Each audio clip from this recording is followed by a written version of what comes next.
ఈ ఆర్టీసీ సమ్మె వల్ల ఆర్టీసీ డ్రైవర్లు కానీ కండక్టర్ కానీ సమ్మె చేయడం వల్ల ప్రైవేటు కండక్టర్ని డ్రైవర్ని పెట్టడం జరిగింది.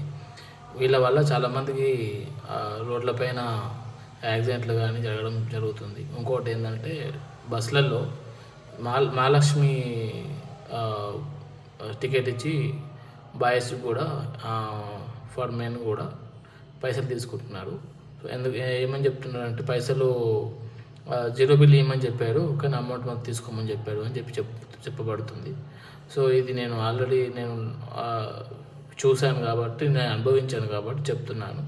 నాకు ఆయన మహాలక్ష్మి టికెట్ ఇచ్చాడు, కానీ అమౌంట్ ఫోన్పే చేయించుకున్నాడు. ఏంది అంటే టికెట్ ఎందుకు ఇచ్చావు అంటే 150 రూపాయలు టికెట్ ఇవ్వలేదు ఆయన. ఎందుకంటే మాకు డిపోలు అట్లనే చెప్పారు, అమౌంట్ తీసుకోవద్దని చెప్తున్నాడు ఆయన. అమౌంట్ 0 బిల్ ఇవ్వండి, అమౌంట్ మాత్రం క్యాష్ ఇవ్వండి, లేదంటే ఫోన్పే చేయండి అంటున్నాడు అని చెప్పాడు. సో నేను కూడా అదే చేశాను. సో అట్లా నా ఒక్కరికైనా అట్లా చేయలేదు. బస్సు మొత్తం బాయ్స్ ఒక దగ్గర 30 మంది ఉంటారు.